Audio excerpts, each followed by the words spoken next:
Operation GCD with an Appalachian grin. Adventures and shenanigans, we're diving right in. Out in the holler where the secrets creep, garbage can dudes digging mighty deep. Secret societies, shadows in the pines. Operation GCD of American rebels design. Double J searching deep in his brain hole, past layers of melted hops and bone resin. From cults to cover-ups, we're talking about all of that. So watch your sixth friend in the truth we trust. The world's a puzzle, grunge rock ain't what it seems. Ancient alien cargo cults haunt the moon's pale beams. Cincinnati schemers, history's a haze. Double J's on the mic, lighting things ablaze.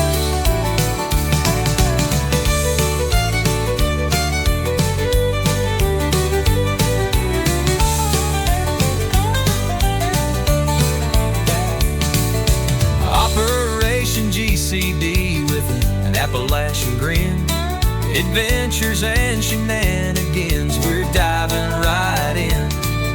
Join us on the journey and enjoy the show. Thanks for joining us to get a little GCD. Yeah, the world's a puzzle, brunch rock ain't what it seems. Ancient alien cargo cults haunt the moon's pale beam. Cincinnati schemers, history's a haze. Double J's on the mic, lighting things ablaze. Hell, the world's a puzzle, grunge rock ain't what it seems. Ancient alien cargo cults haunt the moon's pale beams. Cincinnati schemers, history's a haze. Double J's on the mic, lighting things ablaze. Double J's on the mic, lighting things ablaze.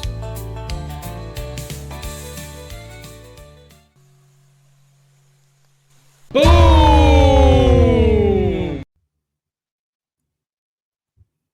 Howdy, folks. Welcome back to Operation GCD. Your host, JJ Vance of Operation GCD and not the vice president. No bombs here, folks.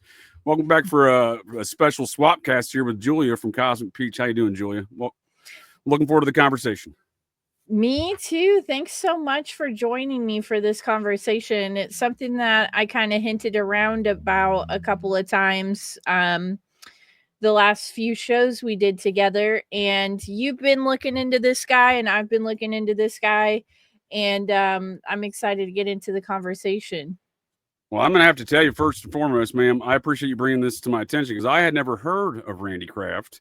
And he fits right into the same framework I'm already mapping and looking into. So this is a great puzzle piece for me. So I definitely appreciate it. Looking for, well, it is a very interesting character. Very interesting character. He is a very interesting character. And do you feel like if Dave McGowan was still around, this guy would have ended up on his radar at some point? Because I do. Yeah, that's a good point. That's a good point, because I was talking about something similar last night on my show on Operation GCD Sundays, talking about all these kind of this framework and network we were kind of talking about offline, where all these folks know each other and cross paths. And in regards to Dave McGowan's work, yeah, I mean, I think he did the best he could with the amount of information he had. I said the same thing about retired Detective John Cameron from Great Falls PD, who did the seminal study into the serial killer most folks have probably never heard of, Edward Wayne Edwards. Tune in to Operation GCD for more on that subject. But one thing I covered on that was Cameron wrote a book about Edwards, 7 and 8 years ago, 2 different books. At the time, he did the best he could with the information he had, but now we think we have more information. So Cameron printed a marriage license, for example, for Edward Wayne Edwards in November of 1955 in Idaho Falls, Idaho, under the pseudonym that he had fake credentials for passports, driver's license, social security cards for name James Garfield, like the president, and Langley, like the CIA headquarters. So I found another marriage license from the same date with the same names to the same lady with the same judges and the same stamp under the name Edward Wayne Edwards. So what I'm saying here is it seems like the CIA, maybe Project Chaos, like Eddie's friend Charles Manson was, maybe they issued him some fake credentials because old Ed there gets picked up for a Lover's Lane murder in Portland, Oregon in 1960 after he does time in Deer Lodge Prison in 1960. Under the name James Garfield Langley. So he gets the same credentials reissued to him after he gets out of a state prison stint in Deer Lodge Prison. The same Deer Lodge Prison that the fella in Zodiac killer at Lake Berryessa claimed to have escaped from, murdered a prison guard, stole a car, and was driving to Mexico. Those are all details from Edward Wayne Edwards' life, but they didn't happen in 1969 at the Lake Berryessa event. They had happened to Ed in 1959. But it's still compelling enough to make you wonder, right? What victim or who? Brian Hartnell has no reason to make any of that up, and it's in the Santa Rosa, the Napa County Sheriff's Department police report, which I went over on my show, talking about. It says Deer Lodge Prison. So Edward Wayne Edwards, whether or not he murdered the guard or not is not known, but he was definitely in Deer Lodge Prison in that riot in 59. He definitely would later, after getting picked up he gets, for some reason, he either gets paroled or he does escape. It's not exactly clear, really, because again, this man lives a very dubious and mysterious life, but he gets picked up in November of 1960 under the name James Garfield Langley again, right? Arrested for a Lover's Lane murder. And he escapes the prison that night, goes on the run, becomes one of the most wanted men on the FBI's list, and is picked up in Atlanta, Georgia in January of 1962. So 14 months later, or 13 and a half.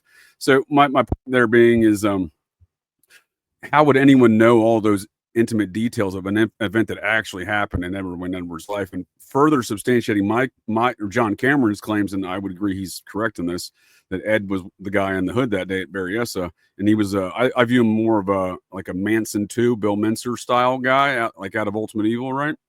And so, and again, the reason why Bill Menser's named Manson 2 by Maury Terry is because he knew Charles Manson was part of that original scene, and Ed has known Charles Manson since 1952. But you do believe that, much like the Son of Sam, that there was probably multiple assailants that were running and ripping through as the Zodiac. Yeah, these are definitely teams. Yes, ma'am. And that's why I keep saying the man in the hood was Ed, because he knew Ed's details of his life, right? And on top of that, in the letters from the Zodiac describes that he gets his rocks off killing folks, right? I'll look up the exact quote, but let's paraphrase. Ed Edwards gets busted for a 1980 Lover's Lane murder in Wisconsin. He gets busted in 2009. And he gets busted when his daughter watches a true crime show on TV, says, "Oh, wait, I know that town. I know that field where they found those bodies. In fact, my father took me to that field, and we were living there and left the town that next day."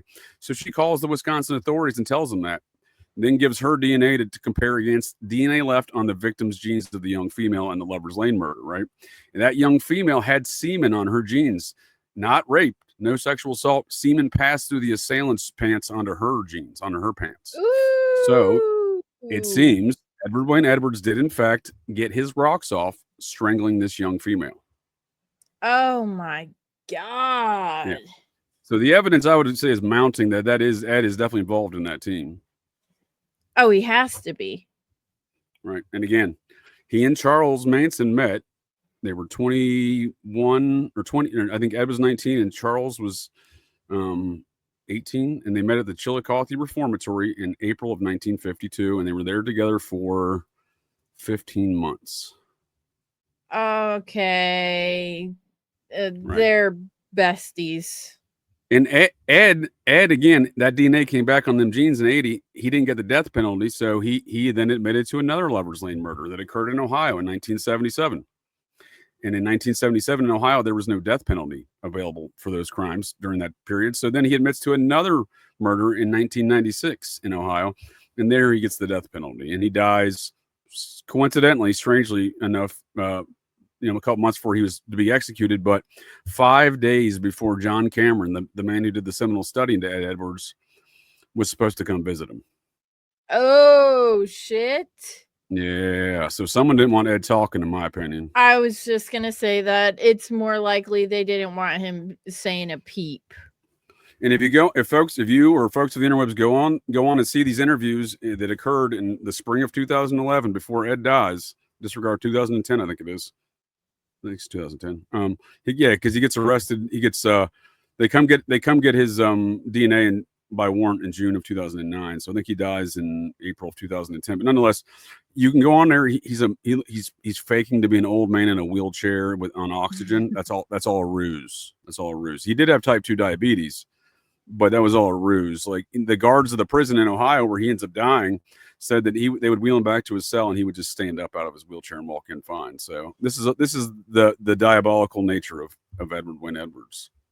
Well, John Wayne Gacy pulled a bunch of shit like that too. He'd say he was having heart attacks. He would say that he needed a wheelchair and all this stuff because he also, much like a lot of the program killers, was trying to get out of his. Was he on death row? He was, wasn't he? Yeah, he was. Yeah, they executed Gacy. Yeah, I was gonna say because there were a lot of times when he would fake a heart attack. He'd fake this. He'd fake that. He's one of these guys who, like, until I listened to that podcast, The Clown and the Candyman, I didn't understand like how connected he really was. Because it just sometimes sounded like he was just making up lie stories, you know? Well, but then you go looking into it and it's like, maybe this is true. Well, not only was he politically connected and, and whatnot, and the JC stuff, like he picks up one of his victims from the same bar that Jeffrey Dahmer got one of his victims. Right. In Milwaukee. You know what I'm saying? And there's connections between Gacy and Patsky, Norman, and that whole network stretches to Ace Brown there in Yonkers, New York, in the Son of Sam situation. So this is like a huge web, right? And there's multiple different, I would say, like Portland area, like Seattle, California, Chicago, Dallas, Texas. Like there are like epicenters, and then there's like little spider webs that crawl out from those epicenters. Sure. Would you agree with that? Yeah, for sure. That's a good way to put it. Think of it this way: as any corporation does, they have regional and divisions and organizational structures throughout regions and whatnot. So you're describing various regions that may have regional headquarters in, right? Mm-hmm. Mm-hmm. Just like any corporation does, right? It's any corporate effort. This is a corporate effort. This is an organized, bureaucratic spook operation, in my opinion, under matters of quote unquote national security every time. So would you say that Randy Kraft fits this kind of blueprint? Not only does he fit this blueprint, he also, I'm very interested in his epicenter of activity around the 1968 presidential campaign of R.F. Kennedy in Los Angeles, of which Randy Kraft was very involved, and of which Roman Polanski and Sharon Tate were very involved in that same county campaign effort of the RFK 1968 presidential campaign. So there's no way, I don't have any pictures or proof, but there's no way these folks don't know each other, because he's got accolades for that campaign. You know what I mean? He got a personal letter of thanks from Robert F. Kennedy. Just like how John Wayne Gacy has a picture of himself with the First Lady, and just how Jeffrey Dahmer somehow was able to hook up a private tour of the White House when he was still in high school. This guy's getting a personal letter of thanks from Robert F. Kennedy for his campaigning efforts. Like, there's no way that's just innocent. Well, don't forget Ted Bundy. He was an assistant. Oh, and Ted Bundy too. Yeah, to the upper. He was a driver, I believe, to the Attorney General. I think at one point of the state of Washington. Yes, he dated some type of politician's daughter too, right? Well, he worked high up in that in the RNC structure of the state of Washington. He definitely was involved in that, and was a rising star, if you will. Mm-hmm. Mm-hmm. So I kind of want to get your opinion on something, because, there's a lot of podcasts out there that cover true crime stuff, but all they do is cover like the crime aspect of it and not so much like how it's connected. Like the truth about what serial killers really are. And I find it interesting that most of the programmed serial killers are the ones that get like the bitchin' monikers like BTK, Zodiac, Hillside Strangler, Son of Sam. Like, what are your thoughts on the moniker itself? Like, this is a tactic used to stir up fear, right? Well, for sure. These are all Operation Gladio style campaigns, I would argue, and you're describing the marketing aspects of it, right? Mm-hmm. So, like, this guy, Randy Kraft, he becomes known as the scorecard killer. But he's also known as the California Strangler, I want to say. Somebody else named him that. Oh, yeah. Southern California Strangler, the Freeway Killer, or the Scorecard Killer. And I've been calling him the government cheese killer because he's clearly government and his last name is Kraft. So that makes more sense. That's a good to nickname. Me. I like your marketing campaign on that one. If I may just real quick, I looked up the Bundy stuff. He was the driver to the lieutenant governor of the state of Washington. Okay. And he was integral in the Nelson Rockefeller campaign in the 1968 Nelson Rockefeller campaign for president and the Seattle campaign. What? Yeah, that's what it was.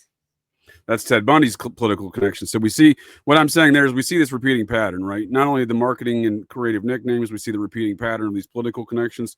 We see the repeating pattern I see with Kraft and with Bundy, with with their. Well, I don't know about with Kraft, I don't remember, but definitely with Bundy and Ed Edwards and Charles Manson. These are men without fathers.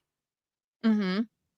Richard Ramirez, the list goes on with these characters, but I do think that's a repeating pattern of behavior and activities I think should not be ignored. Now, what was Kraft's? I know he had a father, but what was his relationship? Do you recall? Because his father worked in the aerospace industry, right? Yes. So actually, government cheese is weird because his struggles with his family were because of his sexuality. A lot like Jeffrey Dahmer, except I feel like Jeffrey Dahmer's dad played a lot to do with helping Jeff become who he was. In this case, he was kind of shunned by his family because he was gay. And it was in the early 60s, and that shit wasn't cool back then, I guess, or it was looked down upon. So he kind of had like a weird relationship with his parents. Right. And his dad was in the aerospace industry, and I saw that before he got into politics that he joined the ROTC there at Claremont College in Los Angeles, before later going and enlisting in the Air Force, and then later getting out and then going back to Claremont. So he's got some odd in and outs and trajectories in life, and his associations in the 1968 RFK campaign in Los Angeles is extremely questionable. So here, let me get your thoughts on this. Kraft enrolled in the Reserve Officers Training Corps, and he was in support of the Vietnam War, and then later he joined the Air Force. But do you find that some of these psychopaths, when they're put into programs as young adults or even teenagers, that they could have been scouted out as potentially being like highly functioning sociopaths or highly functioning psychopaths, and they are kind of recruited in a way for future programs because of their innate psychopathy? Yeah, I mean, I think it's certainly that's a factor. I think some of this is multi-generational. Okay, yeah. Tell me about what you think about that. Do you think it's always generational, or do you think? No, I think it's the rule, but the times it's not multi-generational. That's the exception to the rule, I think. Am I back? You're back. So I was saying, I think the rule is that it's multi-generational, but the exception to that rule is when it's not multi-generational. So there are examples of that, but the overwhelming pattern shows that these are multi-generational aspects that we don't quite understand. So would you say, because I think like Ted Bundy's stepdad was military. Jeffrey Dahmer's dad was some kind of like a scientist or something like that. Like you're saying it comes from like the dad's side of the family, or it could be random, or it could be either one. It could be either one. I mean, it could be mom's side, dad's side. So I think, for example, so let's look at that. I think I was describing to you there before the show here started, Julia, but the Zodiac victim and survivor, Brian Hartnell at Lake Berryessa, who I would argue Ed, the one who stabbed a bunch of times, Ed Edwards, that is, the man in the hood. Am the I magical, back? You back? You back? Yeah. Yep.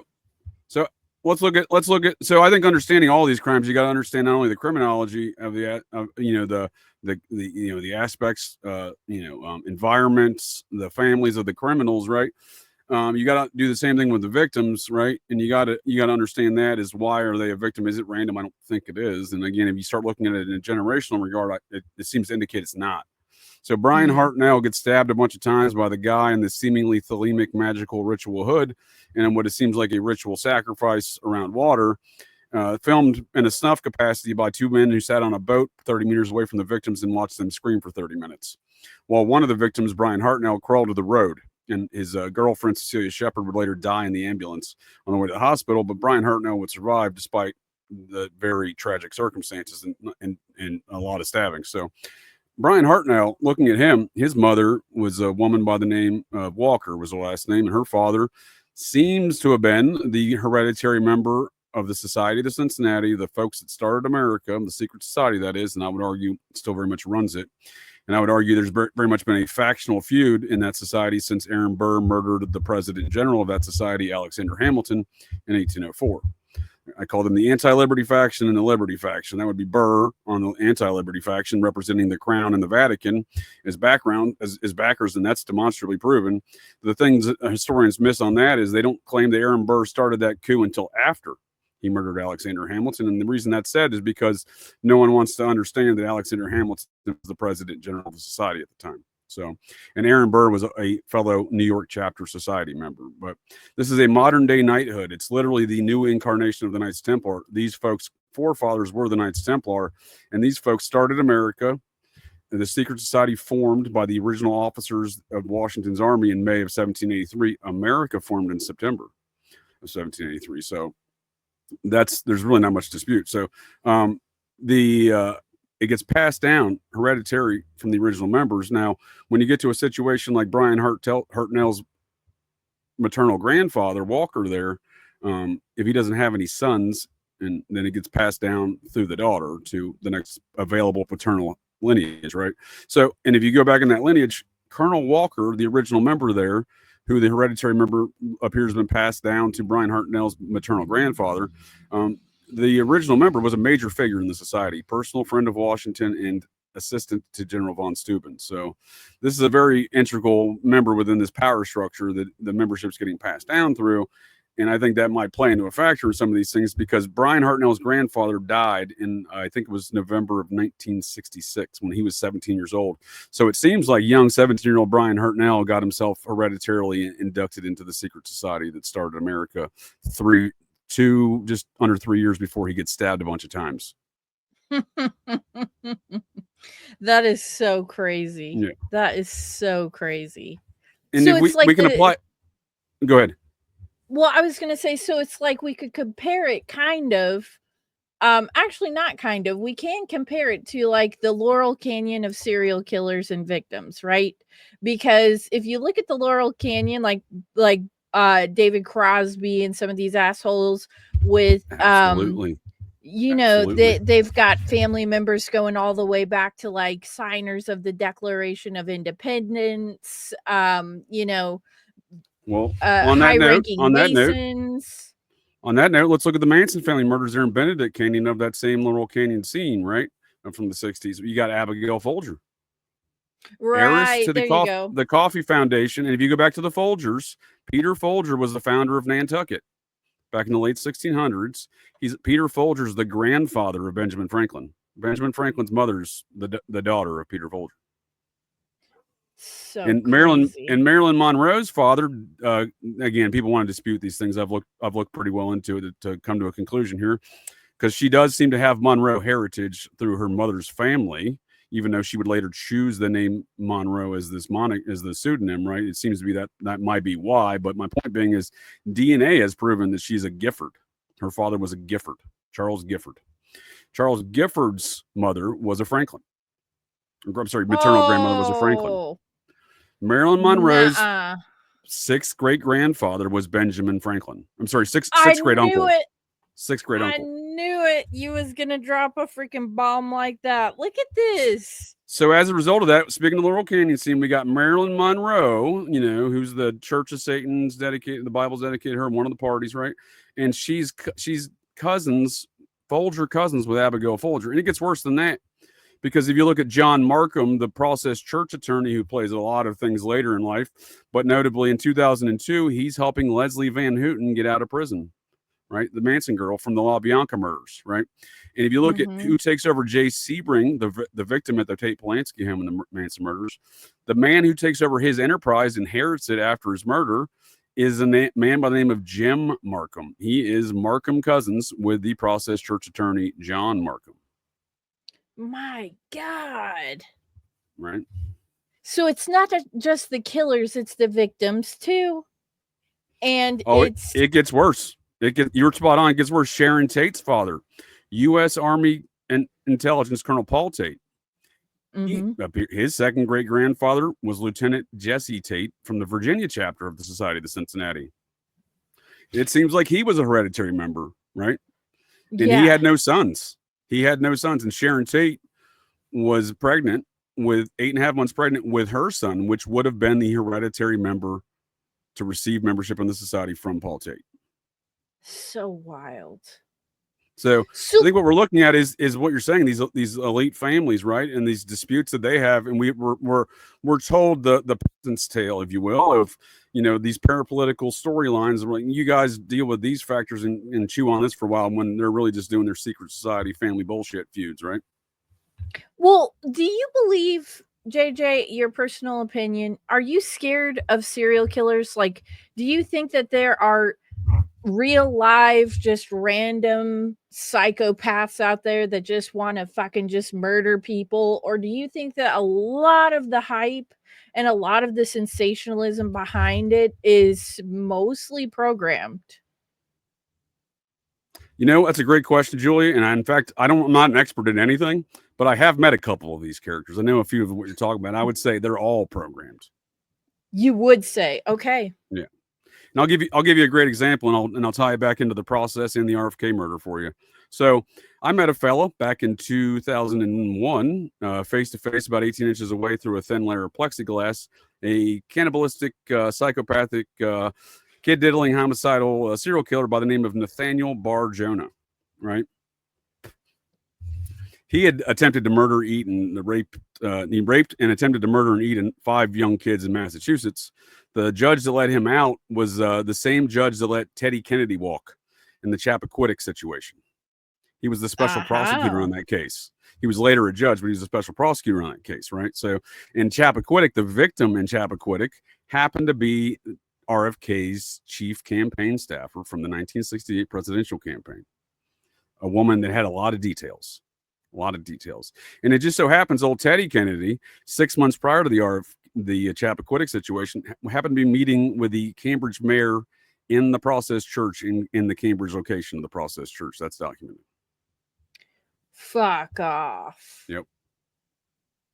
So what about like, so you've met this guy, right? And you feel like he was grassroots, or you feel like it was generational? I not only think that it was generational, I think he was mind control assassin style. He was let loose from the Bridgewater Mental Hospital, the same Bridgewater Mental Hospital that my former stalker and wannabe PR rep, Buffalo Jared Revisa, allegedly sits in today. He's another mind control guy who went on a multi-state killing spree. He sits in the same state mental hospital that let Nathaniel Bar Jonah loose to go. He told the judge. He told numerous psychiatrists in 1991, Bar Jonah did, before they let him out of this joint, that he was going to rape, murder, and eat young children. He told the judge that. The judge said, no, you're good, dude. You're good. The same guy that let Teddy Kennedy walk from the Chappaquiddick situation. And you know what Nathaniel Barjona did 4 weeks after they let him out? He kidnapped, he was in the process of raping and was going to murder and eat that young boy. And they caught him. They gave him probation and they shipped him off to Great Falls, Montana, which has an identical profile, if you're familiar with the Son of Sam and cult activity, to the Son of Sam Minot situation. Wow. Do you think it's also a pattern because Randy Kraft, government cheese killer, I like that name, by the way. Thank you. He also fits the pattern of Jeffrey Dahmer and Ted Bundy in the way that he just keeps getting away with it.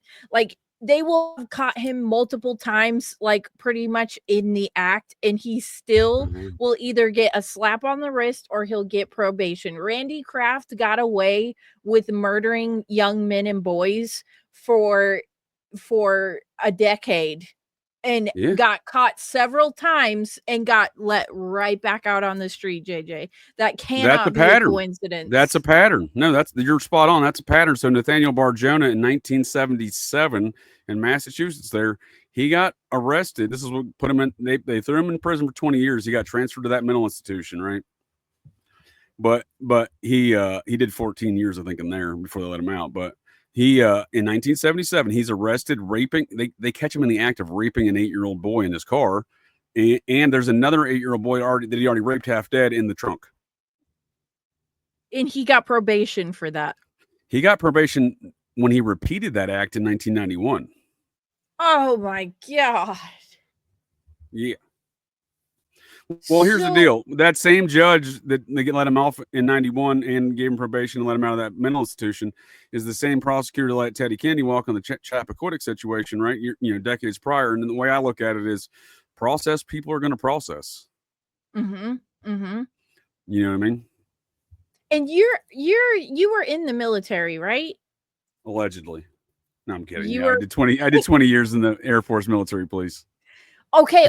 So answer me this question too, right? Because this is something that I find inconsistent with Randy Kraft's story, because he, much like a lot of the Laurel Canyon cast of characters, was stationed at Edwards Air Force Base, right, in Southern California. He quickly rose to the rank of Airman First Class and as supervisor manager, and he was in charge of painting test planes. Are you familiar with what that might have been? Well, you got a lot of Nazis there. So Edwards is part of Air Force Material Command. Air Force Material Command was largely set up by Project Paperclip Nazis, and the headquarters of which was at Wright-Patterson Air Force Base, where they would later run all of their alien psyops out of, right? So that is an interesting detail in the matter. I would also like to know the epicenter of activity with one specific cult. So when Parsons dies and the whole Agape Lodge there of the OTO in Pasadena kind of, splinters, he didn't actually found the Pasadena Lodge. The founder of it was a different fella. And that fella ran off with Parsons' actual wife. Hubbard ran off with Parsons' wife's girlfriend. They were all doing weird sexual stuff, so who knows? But this is just a legally documented relationships I'm discussing. But then there's Marjorie Cameron that's in the mix, right? She would go on to start a different cult in Riverside County, California, right outside of Edwards Air Force Base. No. Right near the administrative headquarters of Scientology. Right near Cabazon Indian Ranch. Oh, JJ. Right? So there's an epicenter of activity there, right? With all that stuff. They're like, that's not all happening independently and around the same location. Oh, fuck no. Especially not with like a bunch of the Laurel Canyon crew coming up out of Edwards Air Force Base, with their family. Right. And so keeping that in mind, what you just said, someone who is stationed at Edwards Air Force Base and they're supposed to be a supervisor manager of testing painting test planes, would there ever be a time where they would have gotten trained on what to do with dead bodies and stuff? No, but I'm glad you bring that up, because clearly someone trained Edward Wayne Edwards to be a highly skilled and very disciplined assassin. And someone I would argue the same with Randy Kraft. I would argue Randy Kraft. Yeah, Randy Kraft, definitely, you're spot on, man. He definitely got some similar training for sure with the way he operates. It's evident. It's evident, right? Again, I'm starting to see patterns amongst all these folks, and what I would argue is that title that you described him as is likely just a cover title and cover it story. Has to be, right? It has to no be, different because than, like, go ahead. Well, I was gonna say, when I describe a couple of these victims and what he did to them, I just don't. Maybe I'm not a rocket scientist, JJ, but Well, I don't neither was know. Jack Parsons, but look what he achieved. Well, hear me out. I just don't know when the proper disposal of a dead body would come up in the painting test planes class. Like, Yeah, are those didn't. two things, do they, is that like an elective class you can take? Right. I mean, like, what the fuck? How does he know this stuff? Well, I would say it's, again, something similar to the reason why Edward Wayne Edwards continually gets issued the same credentials and fake IDs, passports, and social security cards under the name Dr. James Garfield Langley, even before and after he gets out of state prison in Montana. What I'm saying is we're dealing with similar programs of cover stories and cover IDs, and it's tough to discern the facts when we know that there's obvious subterfuge at hand. Absolutely. Wait, I mean, so I know you're going to touch on Marjorie Cameron right quick, but I did want to say, I was just going to point out that cult. No, that's all I was going to point out was that cult. Outside of Edwards Air Force Base? Yeah. With the sex magic and the, well, you were talking about the Laurel Canyon crowd. That's precisely who she's associated with. So part of her cult was Dean Stockwell, Kenneth Anger. This is the 1950s, right? So this is before Laurel Canyon, right? So you have that same predecessor crowd, the Laurel Canyon scene and the Manson family scene around this cult in Riverside County in the post Agape Lodge. So branching the two eras, right? The 40s, late 30s and 40s to the 60s is branched with Marjorie Cameron, Kenneth Anger, Dean Stockwell, the actor. I'm missing. Oh, Dennis Hopper's involved in this, right? That is so crazy. And it has to be connected too, because, well, look at the name, The Children. Yeah. Well, right? Well, a lot of connotations there, right? Yeah. So I was going to say Randy Kraft, and I wanted to get your thoughts on this. He only served 13 months, and he was supposedly discharged on medical grounds because he told his supervisors that he was gay. Do you find that credible? Well, that would have been the disposition of that activity for sure. Yeah. I mean, if you told them that, even when I first joined before the repeal of Don't Ask, Don't Tell in circa 2009 or 10, then if you said that, you would just immediately get a general discharge. Yeah, that's how they would do it. But do you find that it could be just like a likely cover to send him on his merry murdering way? Well, I don't think they're mutually exclusive. It could be both. Because let's take a quick note here before I take this off the screen, though, Julia, in the repeating patterns we see here.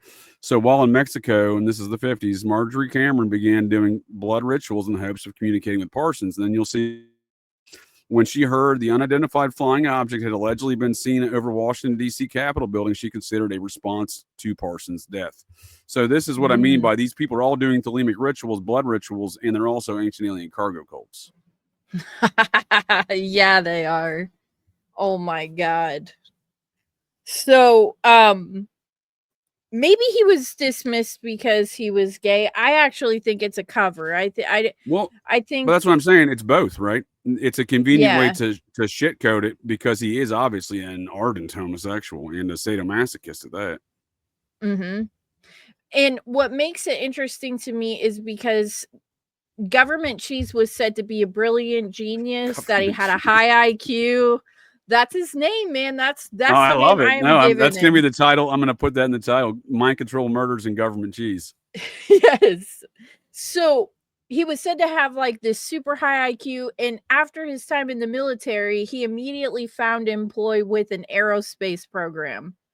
Yeah. And he worked for this aerospace firm for the majority of the time that he was ripping and running through dudes' buttholes. So a lot of ripping, a lot of running. A lot of ripping, a lot of running. but he kept getting away with it. Like, he would be caught in the act, JJ, of some of the most debaucherous shit you can imagine. And they'd be like, and they would just let him go, or give him a probation, or nothing at all. Same thing we see with Ed Edwards, his pal Charles Manson. The same thing we see with Ted Bundy when he escapes prisons, goes to airports, and gets an airline ticket under his name, Ted Bundy. Oh, right. Yeah. So, okay. Yeah. Nothing like escaping prison, being wanted by the feds and state police, and being like, I'm going to go get a book an airline ticket under my own name. Yeah, because he knew, just like I think Government Cheese and actually Jeffrey Dahmer, because that night that one little boy escaped and the police returned that victim right back up to his apartment and was just like, enjoy your butt sex, and like left or whatever. Yep. Enjoy them rips and runs. So what you're pointing out here, if I may, is you're pointing out a pattern of behavior here where this is a repeating pattern of behavior. They're always let out and stuff. And you'll see that and the reaction of these individuals when they are finally arrested. They're utterly shocked and in awe because they've been allowed to operate with impunity, murdering, ripping and running buttholes and stealing shit and doing hood rat shit for so long. When they're finally busted, they don't understand it because they've been allowed to do these things under some sort of mission and operation. JJ, you stole the words right out of my mouth, because when I tell you how Randy Kraft got caught, you're gonna shit your pants, and like how shocked he was that he even got caught, because every fucking time. So the first victim that he got caught with was a 13-year-old little boy. He found him, took him back to his apartment, gave him an overdose of drugs, raped him, beat him, and then he left for work, and somehow this little boy got out, made his way to an emergency room.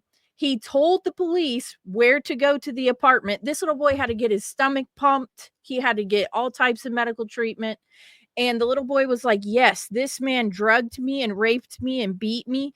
And there was no charges ever filed against him. That was his first victim, a 13-year-old boy. Oh shit! So that sounds a lot like Michael Aquino in the Presidio incident, when a young female victim identified intimate details of the inside decorations and furniture of his home, let alone identifying him as Mikey in the base PX, and yet no charges, right? No charges. No, and it keeps going like that. And what you'll find is he actually killed about 70 young men and boys over his ripping and running buttholes career. And the majority of them were United States Marine Corps officers. I saw that, dude, and he's even operating on some of these barracks and installations. Who's letting him on there? Who's not stopping him? Thank you. Yeah. I was an MP in the Air Force for 20 years, man. You ain't getting on a base unless you fucking know some shit and know some people. You have to have at least a cat card, some shit, something. Yeah, and let me assure you, if you do some weird shit around some barracks, folks are going to call that in. You know what I mean? And you got to know some shit to people to make sure that nothing happens. You know what I mean? To have some top cover, if you will, right? Right. My ex-husband worked at an Air Force base, and it was hard to even let me get in because we would go to like the bowling alley and stuff sometimes. And those security forces guys were dicks, huh? Yeah, they were. So, I mean, I find it interesting that he was able to get to these Marine Corps officers so easily. He killed a bunch of Marine Corps. Yeah, and it seems almost targeted, right? All Marine Corps, yeah, right? I don't think that's an accident at all. Yeah, I mean, he could just be like, I really like Marines, or someone could be like, this is who they're targeting. And again, I'll look into it. I haven't gotten a chance to yet because I'm really interested in the victimology and who these victims are and where they come from, obviously, because I'll give you another example here in a moment when we get back to some more tales of Laurel Canyon with Leno LaBianca and his background, because that's fucking interesting relative to matters of Edwards Air Force Base and whatnot. But nonetheless, it is the victims. I think these are our targeted things. And again, when you're dealing with all these Marine Corps officers, you have to ask, what the fuck is really going on there? Why are they being victimized? What do you think about this in relation to the information you brought up about the what is it, like a cult that was right outside of Edwards Air Force Base? Or it was what would you call it? Yeah, I don't know their exact location. I just know they were in Riverside, California. in same location as Edwards Air Force Base, and the same location as the administrative worldwide headquarters of the Scientologists. Well, what would you call it? Like a religious sect, a cult? I would call it an offshoot of Thelema. It was an offshoot of the Agape Lodge of the OTO. Okay, because I saw that it mentioned sex magic in there and like a bunch of weird stuff. So, what do you think about Randy Kraft ritualizing his victims in like a specific way? What would you think about that? Well, I'm glad you said that. And again, this is an offshoot of the Agape Lodge. This is Jack Parsons' wife, ex-wife. His second wife there, Marjorie Cameron.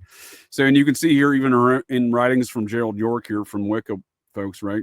He's talking about Thelemic stuff because the Wicca stuff Wicca's an offshoot of Thelema as well, and they all embrace Crowley. They're all talking about we love Crowley. Here we go. And speaking of embracing his Thelemic beliefs, so we see that over and over again. Again, this is an offshoot. So when you're talking about the sadomasochistic rape and torture, especially of males, that is right out of Crowley. And I'll bring up a quote in a moment. But that you're spot on with. This is Kraft's activities are fucking Thelemic as shit, if you ask me. So, for example, one of his signatures was that he would burn the victim's eyeballs out with a car cigarette lighter. He would bite their nipples off.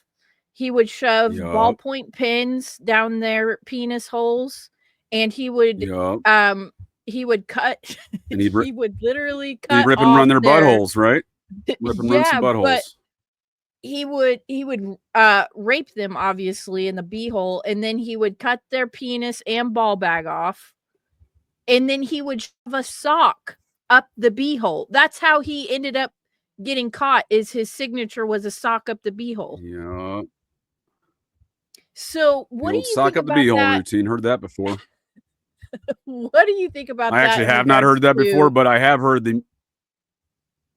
Go ahead. Well, what do you think of it in regards to ritualism? Because this goes beyond like, oh, this guy just like strangled some dudes and like threw them out on the side of the road. This is going to the next level of inhuman debauchery. Well, yeah, Julie, you're spot on, ma'am. Look at the West Memphis 3 victims and the mutilation of their genitals.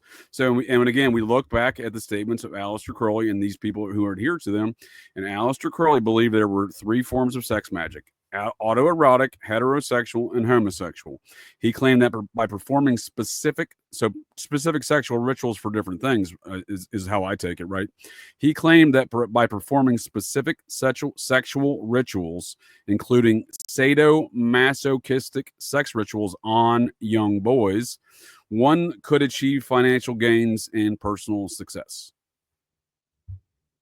I mean, so look there it further is. For the mutilation and genitals, the sadomasochistic acts of burning things, nipples, and biting shit off, and socks up beeholes and whatnot.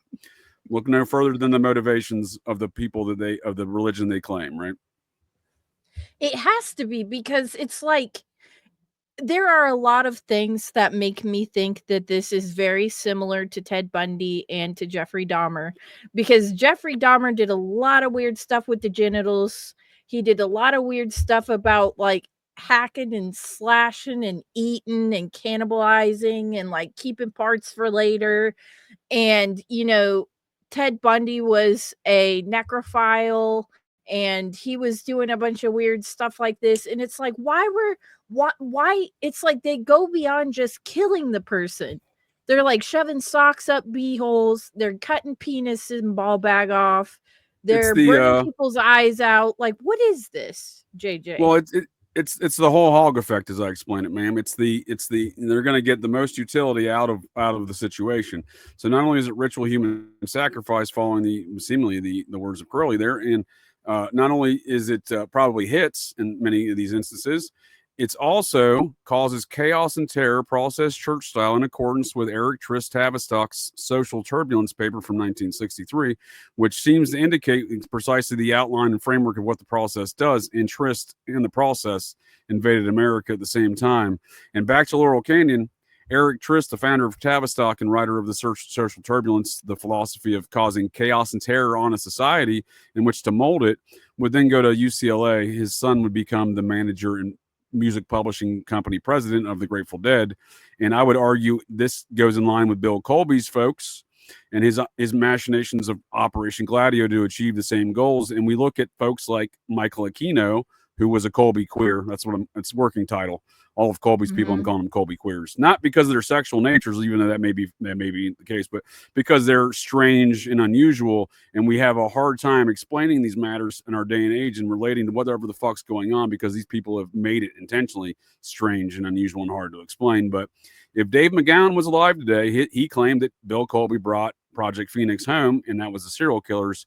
And if he was alive today, I think he would adapt the same thing that I'm saying right now and say that what they did with that is build a satanic framework. Let's call it Satanic Murder Inc. So in order to get folks to do hood rat shit, you got to have a framework in which to recruit folks and operate within this network. So they built a Satanic Murder Inc. network through these satanic cults beginning in 1966 with a Colby queer, Michael Aquino. Now, he would argue that he doesn't join the Church of Satan until sometime between 67 and 69, which I'm narrowing down. And I've got 5 different dates this dude claims he first meets LaVey and then later joins the Church of Satan. What I'm saying is he's bullshitting on all of them. He was there from day one, because this is much like the mafia's murdering. This is Satanic murdering. And they're going to do their hood rat shit the same way, but they're going to use this framework of Satanism in which to accomplish it. And that's why we see in McGowan's Program to Kill folks like Richard Ramirez getting a one-on-one with Anton LaVey in San Francisco before his terror campaign in Los Angeles. Too much. That's too much. Right? So what would you say about, I wanted to kind of like touch on something you mentioned just now. What would you say about these guys are kind of mixing business with pleasure? Because they wouldn't do it if they didn't enjoy it to some degree as well. Well, they're not mutually exclusive. So let's take a look at Edward Wynne Edwards. I said he got picked up in Portland in 1960 for Lover's Lane. I said he was probably, most likely, in all likely probabilities, the guy at Lake Berryessa in the Zodiac mask in September of 69. He also is convicted of doing 2 different Lover's Lane murders, one in Wisconsin in 80 and one in Ohio in 1977.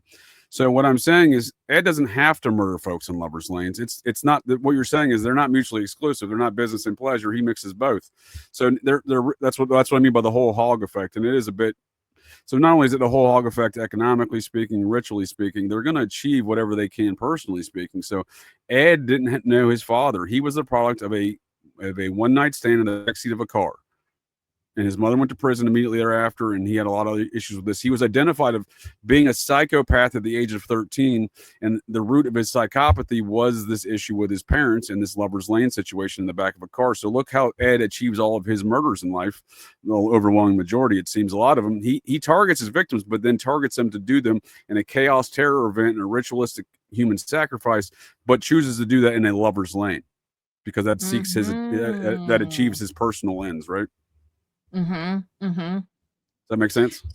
Yes, it does. It does. And that's what I kind of see with Randy Kraft, because it's like I said before, the level he goes to, destroying the body and the raping and like the shoving ballpoint pins up the penis to then still cut the penis off. It's like, it's too much. Okay. I like where your head's at, ma'am, because that's exactly how I read it when I looked into this too. It's the same shit. He really enjoys that, right? He has to. And there was another instance where there was this guy, what's his name? I think his name, it's Keith Crotwell was the victim.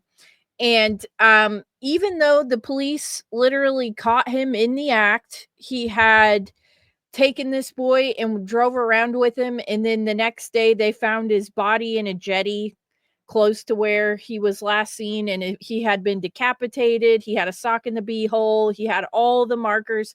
That he was brought in for questioning, and the Los Angeles District Attorney's Office said, nah, I don't think it's him, and let him go. And if they would have done their job, they would have prevented another like 30 to 40 men and boys getting murdered. Was this Bugliosi? in the district attorney's office? So it didn't list a name. It just said the Los Angeles District Attorney's Office at the time of the crime declined pressing charges against Kraft, citing that the autopsy remains were inconclusive, even though this little boy had been seen in Randy Kraft's car by several witnesses, and Randy Kraft himself had said that yes, he had been driving around with him all night, and even though he had a sock in the booty hole and was decapitated and all this shit, the Los Angeles District Attorney's Office did not want to press charges against him. And this was 1971? This was 1975. Oh, well, Vincent Bugliosi left in 72. Okay, so it must have been a different guy. Do you know who took over? I'm looking that up right now. I know Charles Manson's personal friend, Ira Reiner, did not get elected until 1984. So whoever this middleman was in between those two literally let Randy Kraft walk, even though he had clearly decapitated and booty hole socked. Yeah. Another young man. Very interesting. And it's like if they would have pressed charges against him because there was plenty of evidence, they would have saved at least 30 more boys from dying, but they didn't. Yeah. I keep saying the same thing about Nathaniel Barjona. I'm like, that processing judge who let Ted Kennedy walk as a special prosecutor in Chappaquiddick, if he didn't let Nathaniel Barjona out for Nathaniel Barjona told the judge, he says he's going to kill, rape, murder, and eat children. And the guy's like, yeah, you're joking, right? Even though he'd already done that 5 times before, or attempted to murder, and he'd raped young boys and found one nearly murdered in his trunk. That's what got him in the prison, So yeah, he wasn't joking when he told the judge. The judge was like, yeah, you're joking, right? So had they not done that, yeah. and then 4 weeks later, had they not given probation when he reoffended, a 10-year-old Zachary Ramsey that was kidnapped, and numerous eyewitnesses saw Barjona with him, an unregistered and non-reporting sex offender who was not reporting to his probation officer, speaking of accountability, and numerous eyewitnesses see him with him in 1996, in December of 96 in Great Falls, Montana, the town my first assignment in the Air Force, and the town I lived in for 3 years. So I know all these stories from firsthand accounts and whatnot, not just from reports on the interwebs and whatnot. And again, I came face to face with Nathaniel Barjona in 2001. I saw pure evil. And in 2000, he may have served me human meat burgers at the local Hardee's where he worked. But I argue that had anyone done anything, Zachary Ramsey and other children would not have been raped, murdered, and eaten by Nathaniel Barjona. Isn't that the saddest part, is like how many victims could have been saved, but it was clearly an orchestrated attempt to get this guy back out on the street?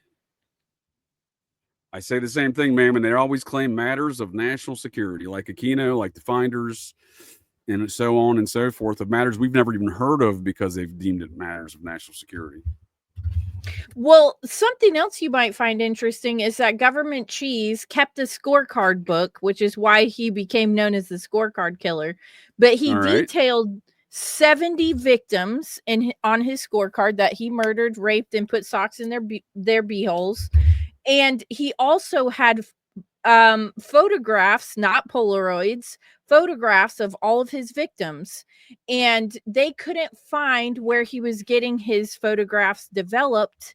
And at several of the crime scenes, there were 2 sets of footprints in the sand or in the dirt nearby where the victim was found, alluding to the fact that he definitely had an accomplice. So very much like Son of Sam, very much like Zodiac, Government Cheese most likely had an accomplice, somebody who was developing these photos for him, somebody who was helping him dispose of bodies, probably somebody helping him with the murders and rapes as well, because, he was said to push his victims out of a moving vehicle going over 50 miles an hour down the freeway. So that was his move? That was his move? But it doesn't seem likely, because some of these guys were like over 200 pounds, and he's gonna open the door, push him out, close the door, all while driving. all What if they while were drugged nobody's first? seeing him. You know, it's just like, What if he does drugged it him make first? sense to you? Well, they were dead by the time he pushed them out. Oh, well, it's possible. I don't know. These sick fantasies are intriguing. So Bar-Jonah would incapacitate his young child victims by, he was a 300-pound man. He would just start sitting and bouncing up and down on their chest.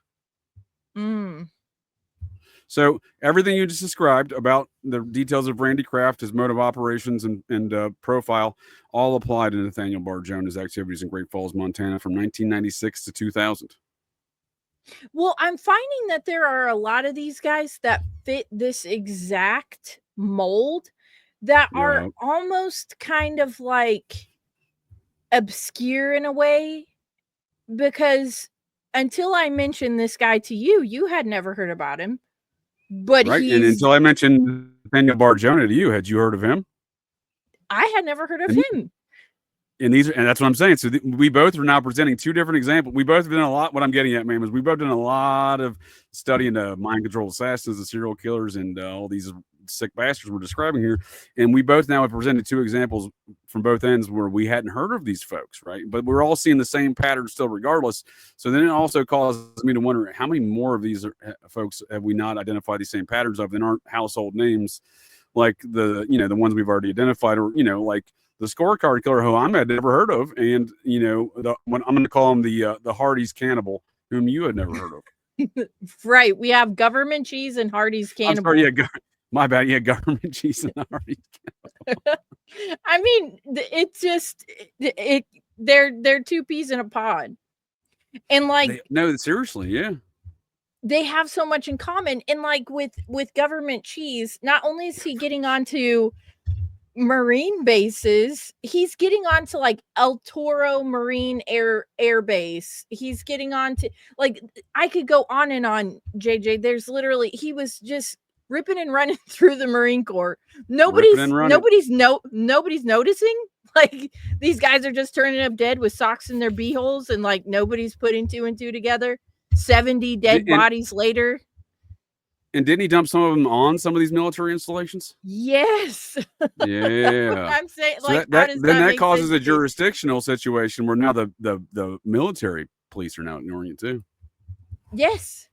And so, like, this whole time, as I said before, he's working for this aerospace firm, and every single time he is sent out on business, quote unquote, it's to the Portland, Seattle area.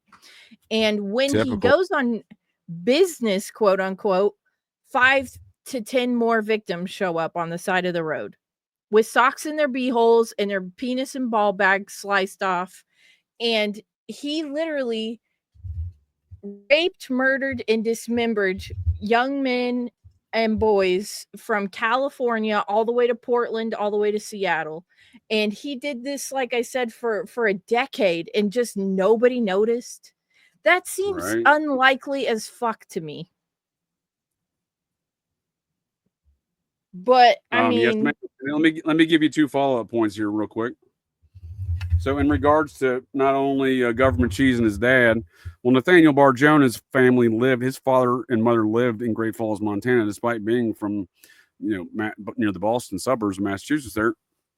They lived there because of the Air Force base. His father worked there. He was in the retired Air Force and in the aerospace industry, much like government cheese and his father, right? So, and on top of that, when we talk about the military investigators and police down there ignoring all these things, the NCIS, Naval Criminal Investigative Service, for those Marine installations, and the Marine MPs on the base, both ignoring these things.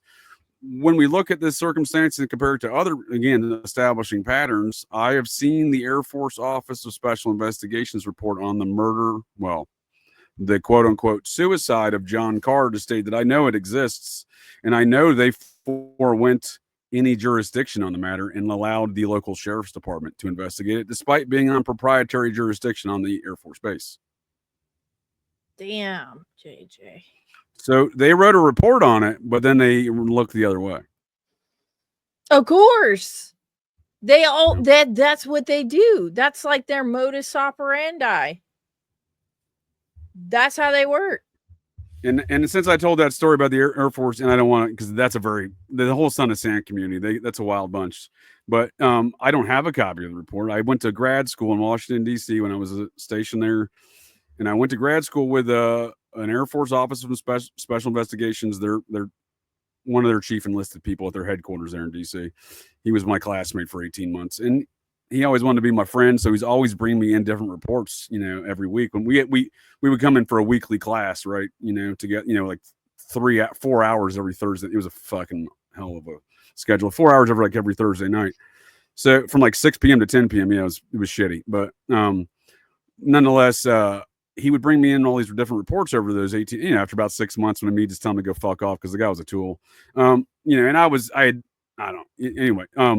He wanted to be my friend. He's always bringing me reports. So at one point in time, and I wasn't into any of the Son of Sam's. I wasn't into any of this shit. This is 2011, right? 2012, late 2011 to 2012, that time period. But one time he did bring me that report, and and I didn't even grasp a lot of the details. I mean, I remember a lot of the details, but what I said to him was, "Why the fuck did they give up jurisdiction on this case?" And he just shrugged his shoulders. That was, because again, it makes no sense to me, right? Looking the other way in a matter like that, they have proprietary jurisdiction, meaning they can tell anyone else to go fuck off. They don't share jurisdiction with anybody that's on an Air Force federal installation and federal property. I mean, JJ, the thing to me too is like, they came up with this theory that Government Cheese was putting the socks in the beehole because he had military background, and he was doing that to prevent the body from purging before he could get it dumped at the dump site. And that was something that they would teach people in the military. They also found that most of the victims had tissue paper shoved down their throats and in their nostrils. But again, when would he have learned this when he only served for 13 months and all he did was paint test planes? Like, when does that come up in the painting class? Like fucking putting socks in beeholes and putting tissue paper down the throat and doing all that. Like, when would that have come up? When would that have been a necessary skill to learn to paint a plane? Like, am I retarded, right? Or like? No, I'm glad you picked up on that, because obviously he was trained in which to do that to avoid evidence being disseminated at locations when you're transporting a dead body to a dump site. So Edward Wayne Edwards didn't do the same stock butthole routine, but he was trained in similar activities. He has framed so many people for murder over the years. Every murder that Ed committed, he would frame somebody for it. Everyone, and do so by planting evidence. Everyone, and he's documented in it. He's documented in murdering folks, and then informing to the police and the FBI on folks that he murdered, and then testifying against the folks that he set up on more than one occasion. Motherfucker. Someone trained him how to do these things, plant the evidence, and really what he's doing is the same thing Mark Furman did in the OJ case, blowing up the case from every angle on both sides, because what Ed's doing is causing such chaos and discord amongst. So law enforcement, in large part, I think they're dumb. I think some of them are co-opted. I think some of them are cult members, but in large part, most of them are just ignorant and or buying into the magic show, so you will. So that, when you go into a scene and there's evidence planted, there's no other conclusion to reach. They reach the only seemingly reasonable conclusion they can, right? And I'll use a case for damn well, very well. And that is the JohnBenet Ramsey case, right? So that's a case where they look at the evidence, and again, some of the people in Boulder are co-opted, some of them are cult members, and some of them are just dumb. But what I'm saying here is, you look at that case, and the only reasonable conclusion by a reasonable officer, what in law enforcement they call it objective reasonableness, and I think Ed understood that very well, and I think someone trained him, because and I'll get to Ed how he might relate to these matters in a moment. According to Detective John Cameron's study of the matter, Detective John Cameron by the way, is the man who brought Nathaniel Barr Jonah to justice. By the way, the guy that studied Ed Edwards. So the guy's a legitimate homicide detective. I don't subscribe to all of his theories on Ed, but what I think he's describing about Ed that he doesn't quite grasp is that Ed was the general in that handed death cult that Henry Lee Lucas describes. Oh, okay. All right. I'm tracking with you. So what John Cameron's identified is a mode of operations within that death cult of assassins that I think Ed was the leader of. And that way, when you look at all of what John Cameron's put together on Ed, he's attributing so many crimes to him. While Ed is very prolific, I agree, he didn't do all of those. What John Cameron's identified as a pattern of behavior and a mode of operations that Ed was in charge of. So in that regard, whether or not Ed was directly involved with JohnBenet or not, I don't know. But what you find is evidence in the JohnBenet case, despite all of the objective actions of, the objective evidence that can be extrapolated from the scene, the only conclusion you can reach is, how did this dead girl get into the basement of this home with a ransom letter next to her, and the parents knew nothing about it? So they were going to say, well, the parents did it. And that's been in dispute ever since. Mind you, that's not what the details say, is it, though? That's not what the forensic details say, is it? No, actually, I've spoken in great detail about the forensic evidence, and it tells a completely different story. So they have just a real quick rundown, and I'll bring this Ed connection to a quick John Cameron's theory on Ed here into a quick resolution. So the forensic evidence will support the twine was not sourced from the home. The duct tape on her mouth was not sourced from the home. There was a stun gun mark on her neck. No stun gun in the home. And also there was DNA found on her underwear and her leggings. And which blood. They initially tried. And blood, you're right. And they were trying to describe that as saying somebody in the manufacturing process left this DNA on there, and then they decided to compare it to the DNA on the leggings and say these leggings and the underwear were manufactured in different locations. There's no way that's possible. So that being said, somebody seems to have planted blood and DNA on that young girl, and I don't think it was the purpose. The DNA that, in my opinion, and the opinion of John Cameron, I think he makes a good point. The evidence that would lead to would not be Edward and Edwards, despite he may have in fact been that secret Santa Claus that JohnBenet was talking about, that she was going to see on Christmas night. Right. Well, I did find that David McGowan did a great job kind of saying what you're saying in Program to Kill about JohnBenet. I believe that there was a lot of eyes wide shuddering going on around JohnBenet's death. 100%. So, yeah. So, and I agree with, they've released 4 pages of the 18-page grand jury investigation, I'm sure you know, about 10 years ago. And it says right there in the grand jury that the Ramseys were not guilty of murder. They were guilty of obstruction of justice and covering up the scene and their daughter's death, and introducing her in negligence, introducing her to an environment in which she would then face these circumstances, right? That's why that's where the eyes wide shuddering comes in, because I think they helped whatever happened to her. I think they helped to cover up. I think they called in the heavy hitters, if you will, to do the job. Yes, me.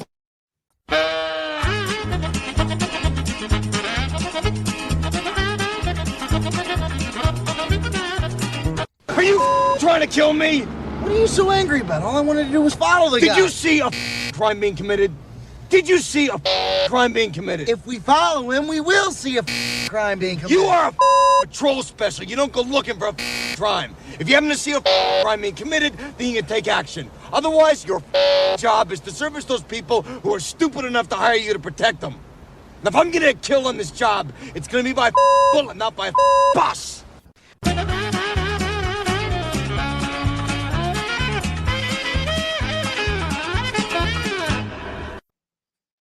Are you there? My back. Oh yeah. Okay. Sorry. My cat jumped up and he spilled his food bowl. I was just hoping you didn't hear it. No, I cut out. I didn't hear anything, ma'am. So, okay. Okay. So JohnBenet told everybody for 2 days prior to her murder that Santa was coming to visit her. 3 days prior to her murder that Santa was coming to visit her. Well, from the 23rd to 24th and all of the 25th, night of the 23rd through the night of the 25th, she tells her mother and numerous people that Santa's going to come visit her on Christmas night, not Christmas Eve, right? So that begins on the 23rd during a Christmas party. And it happens after the Christmas party at the Ramsey house on the 23rd. The same Christmas party, someone calls 911. Right. I was going to say nobody knows about that. So John Cameron presents an interesting theory that would have been Ed, who would have infiltrated the family through the church or this cult, these eyes wide shut things, which probably actually operated through that evangelical church, in my opinion. Different story altogether. But Ed would have been, this is how he integrated himself many times, faking to be a psychiatrist, a law enforcement officer, or a church member, right? So he would do all these things to integrate himself into folks' lives to frame folks for murder and et cetera, and accomplish these tasks. So Cameron presents that he was the one at that Christmas party that called 911 to test the response of Boulder PD. And then he was the fat guy with the white beard who told JohnBenet that he was Santa Claus and coming back to see her on the 25th. And then, in fact, the evidence planted in that DNA and blood was not going to be Ed's and Ed's MO. That would have been a different person. It would have connected to a different murder. So he murdered a guy in Ohio and just a few months prior. And it's very likely that's the one he admitted to and got the death penalty for in 2009. The murder of a man that he adopted, forced to go into the Army. And he adopted a 19-year-old man, convinced him to go in the Army, convinced him to go AWOL, murdered him for the $250,000 insurance policy, hid his body until after JohnBenet's murder. And it seems like what he was trying to do, and the FBI, and this may be why we've never heard about the DNA evidence in that case, because the DNA evidence led to Danny Boy Edwards. And then that opens up the can of worms on Ed. Damn. Yeah, that's John Cameron's theory, and I think he makes a strong argument because they've never wanted to mention the actual evidence of that DNA, and I suspect, like John Cameron says, that evidence would have been Danny Boy Edwards' blood and DNA, and Ed would have the dead adopted son he just killed and made go AWOL for the insurance check, and the one he would later get the death penalty for. So we know all the details of that murder. Folks can go on YouTube and watch old Ed in prison describe the details of how he planned, plotted, and did all of these things.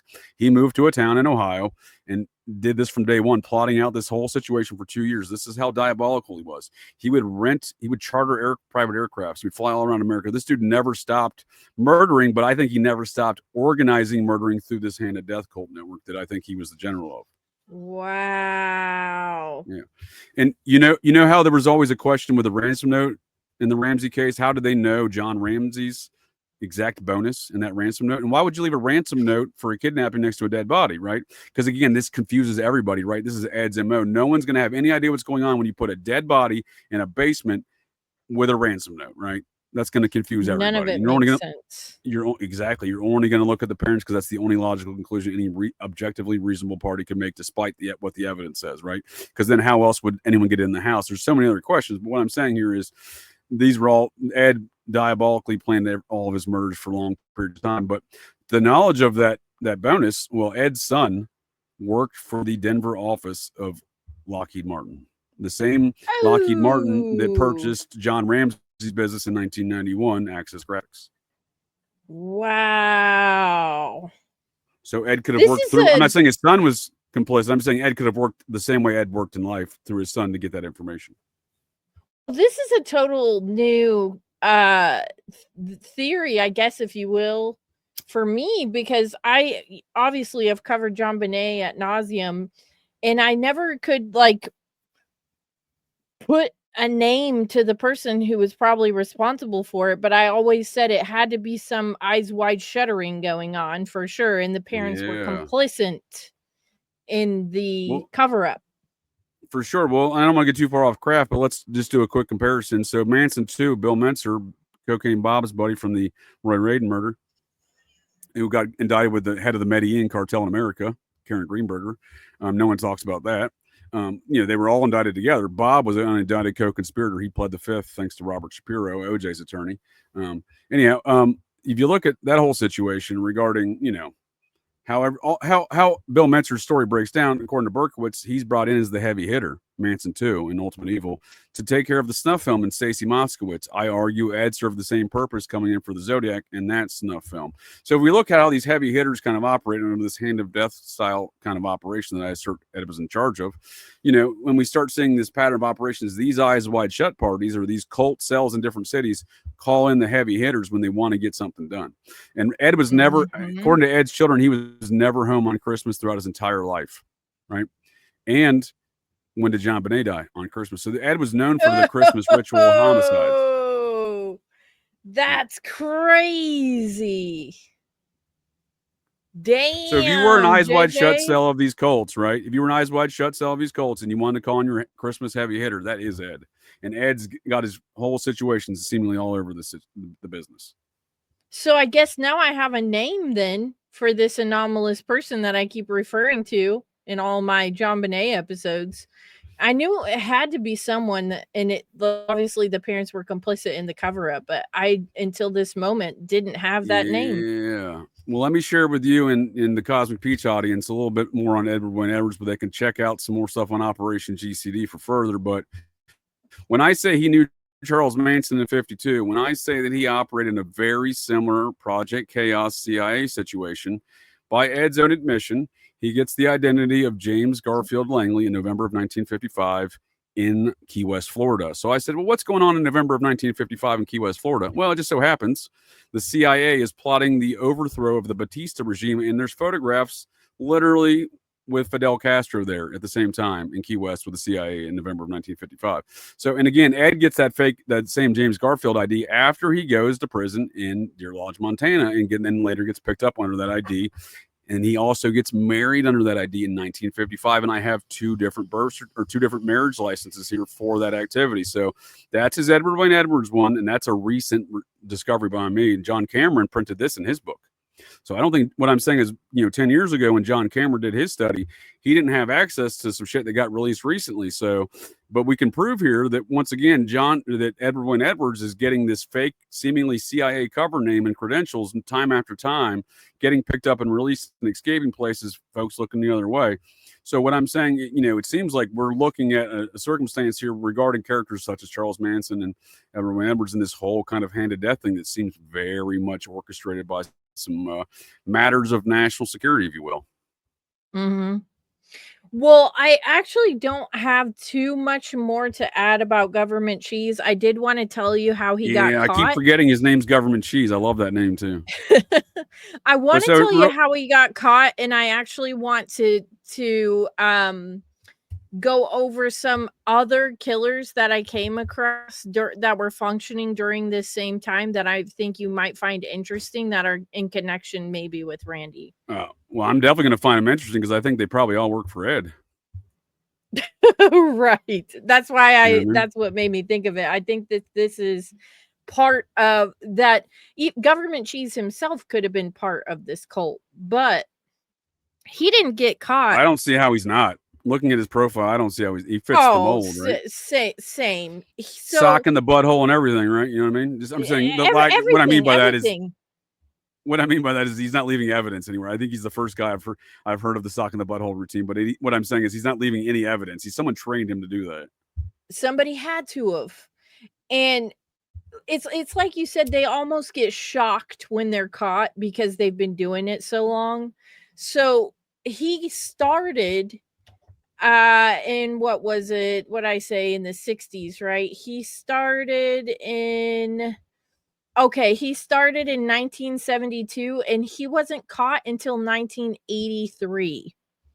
Right. And the only reason he was caught is because he was observed swerving in his vehicle down a freeway, and he was pulled over, and he was made to do a sobriety test, and he failed the sobriety test, and the officer went to search his vehicle and noticed that there was a man who he thought was passed out in the passenger seat with a jacket covering his lap. And as he removed the jacket from the man's lap, he noticed that his penis was halfway cut off and he was dead as fuck.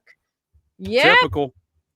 And so sounds like Bundy, right? Sounds like Bundy with his getting pulled over with the seat out of his Volkswagen. Like, well, this guy's clearly murdered people. Right. But here's the thing, JJ. He was not arrested for having a dead man with his penis halfway cut off in his passenger seat. He was arrested. Oh, so it's like the time Dahmer got the victim returned to his house, right? Oh, I'm sorry. Go ahead. Right. Oh, I was just going to say he was only arrested for driving under the influence. They did not, even though he had a dead fucking body with his penis halfway cut off in the passenger seat of his car, he was only charged with driving under the influence. And it wasn't until later when they found all the dead guy photos and the blood and all this other stuff in his car that he was eventually charges were eventually pressed against him and he got the death penalty. But the scorecard that they found had at least 70 murder victims on it, but they could only charge him with 16 based on the evidence. So he didn't even go down for all of the victims, and there was potentially even more. What was the evidence? It seemed kind of murky, a lot of the evidence, like many of these, right? They were attributing victims with limited evidence. And you see all the other guys that are killing in and around him at the same time when you start plotting out all these murders. There's so many dudes doing the similar activities he's doing at the same time in the same places in the 70s. And there's no evidence in a lot of these victims they're attributing. So I don't know how they attribute it to whom. So the way that they were able to get at least 16 of the 70 was from his scorecard, where he wrote the victim's name, and then he had photographs of their dead body and the signature of the sock in the beehole was kind of how they were able to get, and also semen samples. And that's fair, but I guess I was referring to the outlying other ones, right? Like, how do they even say, like, oh, he almost did 70 because you got Patrick Kearney out there, same time, same place, doing the same, I don't know, the sock in the beeholes, but similar victims. Well, actually, it was said that they had a hard time catching Randy Kraft, government cheese, because of Patrick Kearney. And this guy, right? William Bonin, right? William Bonin is out there raping and running through boys as well. But dude, you know what I find? They're all ripping and running. They're all ripping and running at the same time. What's going on here, They're Julia? all, but they're all ripping and running through young men and boys at the same time in California, and they all have similar backgrounds. Like Patrick Kearney, for example, was ripping and running through dudes' beeholes, and he was dismembering and necrophiling his victims. He also was in the Air Force. He was in the Air Force. And Patrick Kearney became friends with Lee Harvey Oswald while he was in the Air Force. And he said that he worked on top secret military language operations with Lee Harvey Oswald while he was in the Air Force. And then he later became one of the most prolific serial killers to ever live. Does that make sense to you, JJ? Are you fucking kidding me? He knew Lee Harvey Oswald. He knew Patrick Kearney, who ripped and ran through doing some ripping and runs. Yeah, let me see. It says Patrick Kearney murdered and dismembered, disemboweled, and cut his victims' hearts and lungs out. Murdered at least 28 young boys in Southern California between 1971 and 1977. Was in the United States Air Force and befriended Lee Harvey Oswald and worked with him in top secret military language operations and took a trip with him to Mexico City for unknown reasons. Well, hear me out. I did not know that, ma'am. I appreciate you bringing that to my attention.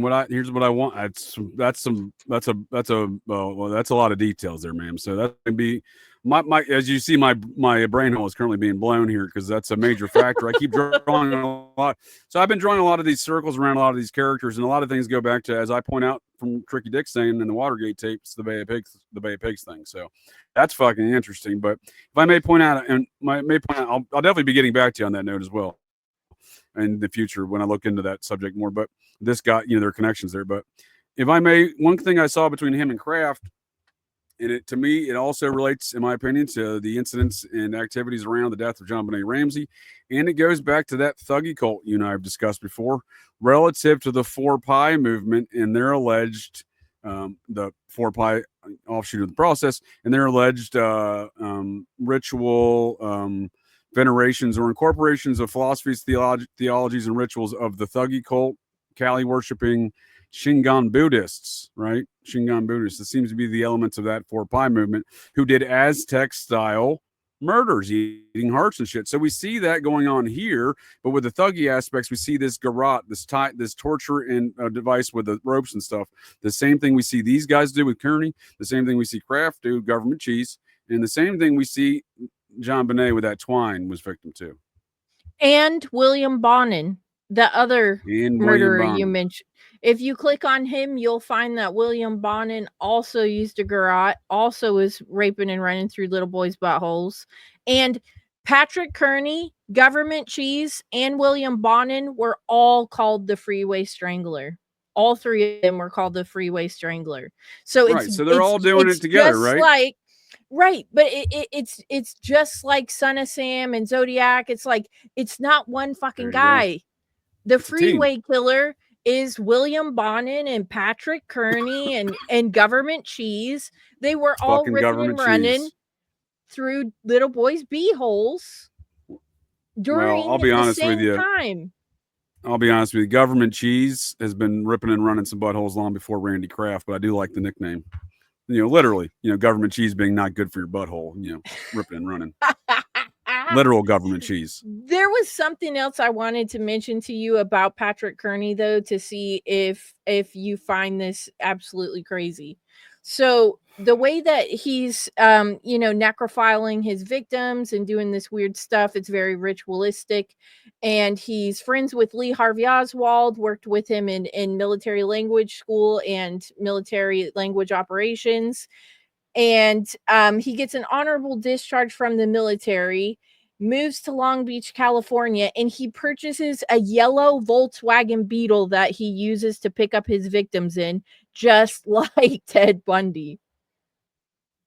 And just like the Son of Sam. Oh my gosh, he had a yellow Volkswagen? No, but one of the members of the cult did. It was seen at numerous of the crimes as the getaway vehicle. Well, think about that, JJ. Repeating patterns, ma'am. Smaller circles. Drawing smaller circles. So, kind of to sum up, I did want to just mention some other serial killers that were in and around this area in California. Obviously, we have the Zodiac, assumed military background, the Manson family, military background.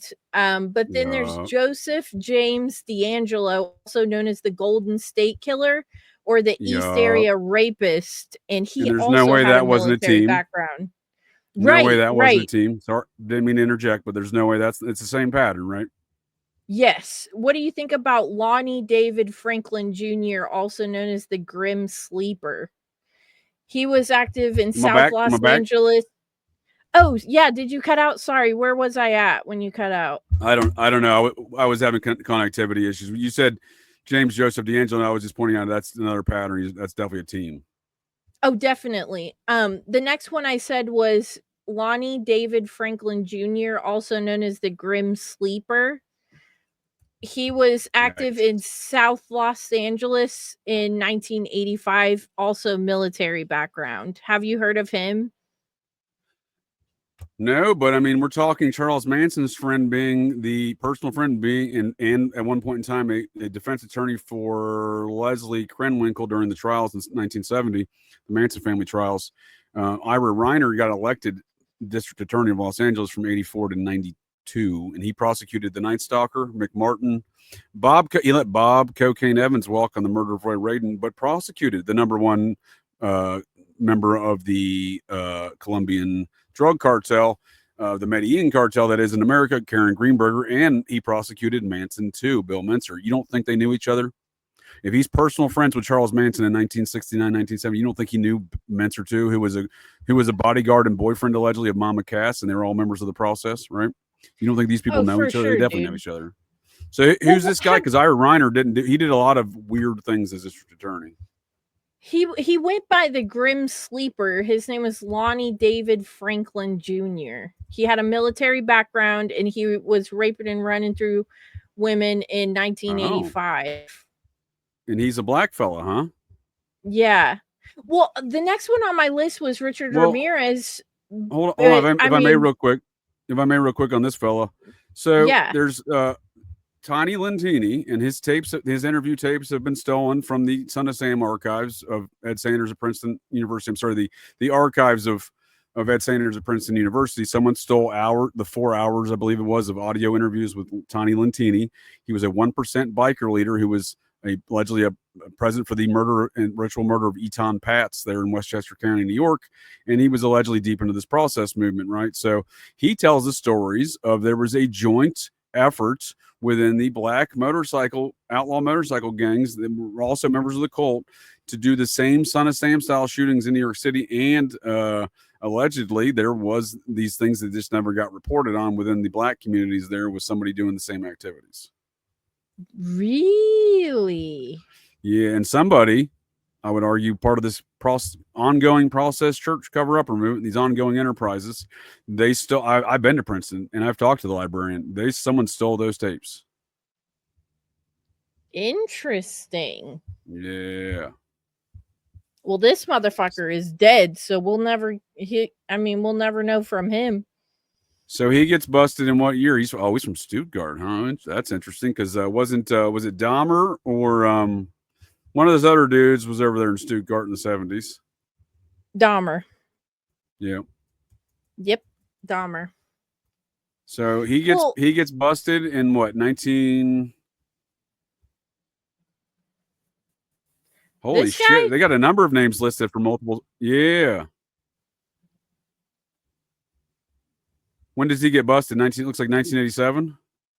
I thought it was 1986. Okay, let's see here. By January of 86, 15 murders have been linked to the case. More detectives added to the joint LAPD Sheriff's Department task force, for the South Side Slayer. But by 86, the case was still under investigation. Blah, blah, blah. By late 86, conflicting MOs and suspect descriptions. Oh, there you go. Speaking of teams, right? Conflicting MOs and suspect descriptions, right? So it was probably multiple assailants.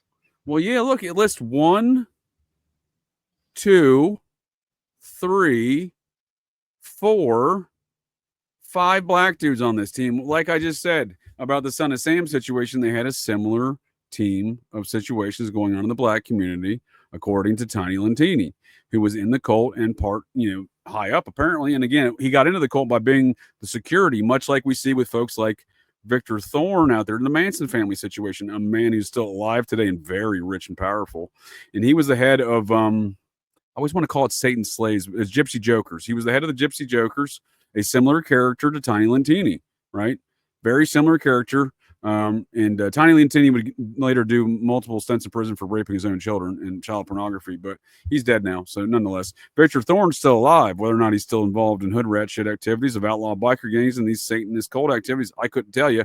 But what I can tell you is it seems to be repeating patterns we see amongst these outlaw biker crowds. So when I take Lentini's statements as despite his background as being rooted in at least largely fact, right? So, when his tapes are gone and we don't have anything to look at anymore, I wonder, but we do see these same repeating patterns from coast to coast, this black community element, right? The African-American communities that get terrorized the same way through elements within their community, just like the Son of Sam does with elements within their community. Yeah, and I was going to say with Government Chief, I think the Freeway Strangler was Randy Kraft, William Bonnet, and Patrick Kearney were all the Freeway Strangler.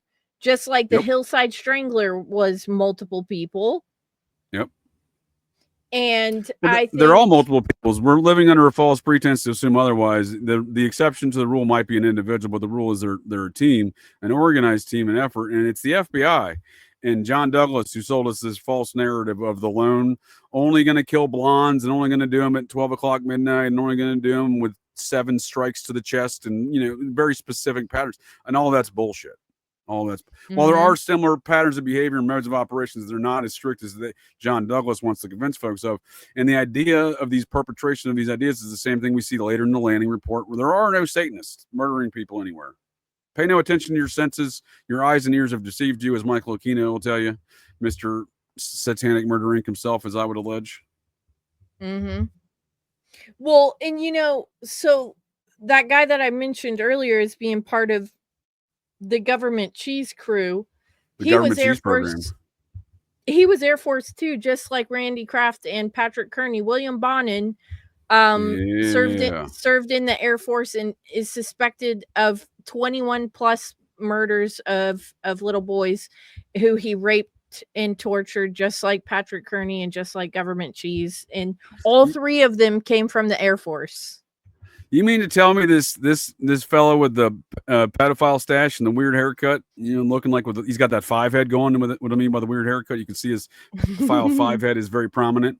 You mean to tell me this fellow raped and murdered children? No, I wouldn't never believe it.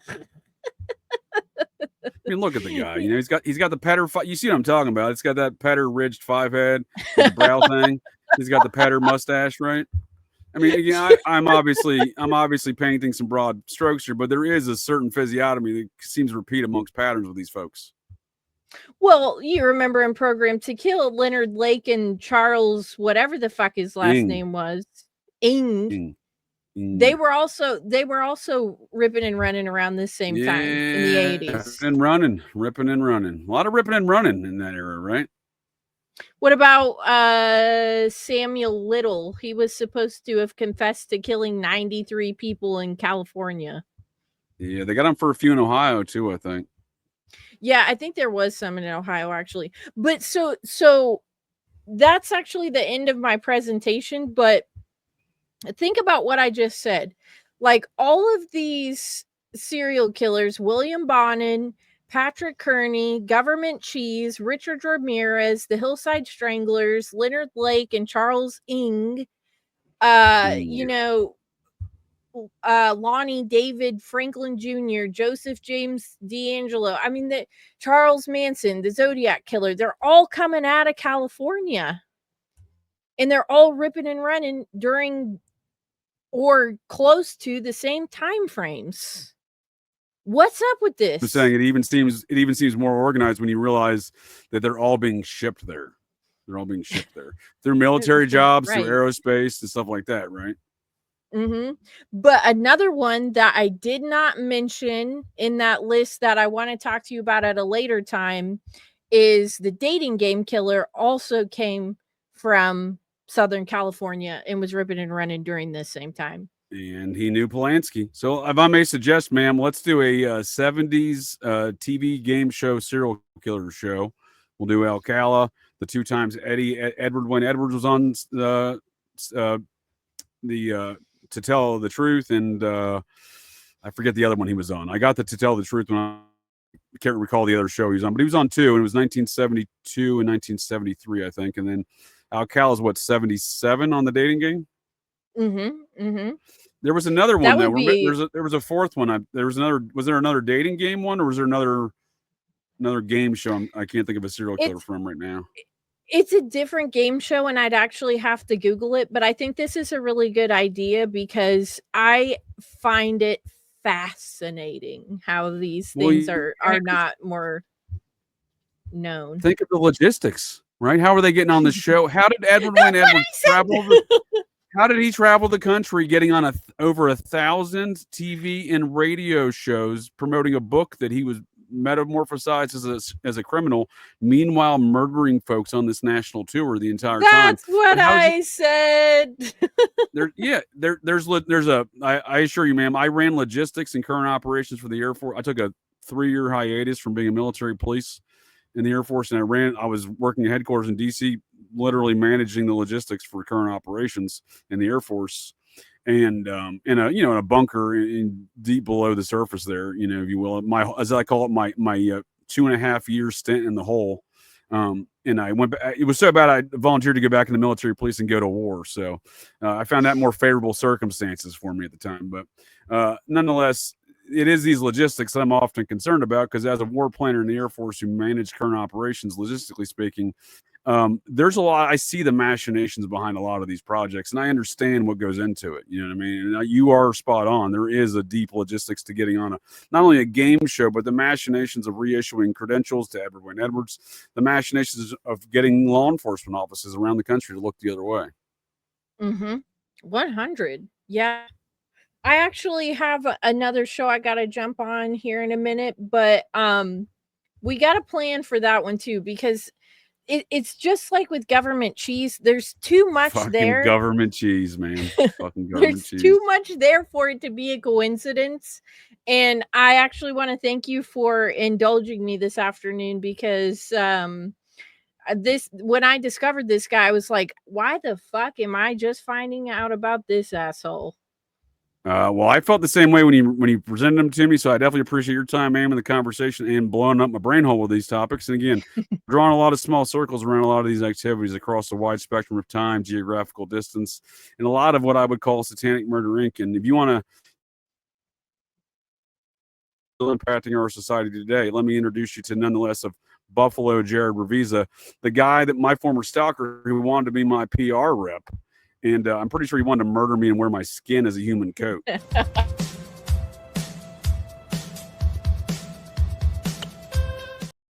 And that's Mr. Buffalo Jared, who sits today after his multi-state mind control assassin killing spree, the murder victim of which hired him as his PR rep. Buffalo Jared sits in the Bridgewater State Mental Institution, allegedly, because his court cases are not in the actual court system. Folks can check that out on Operation GCD. I did that a couple Sundays ago. The case of, or the legends of Buffalo Jared Revisa.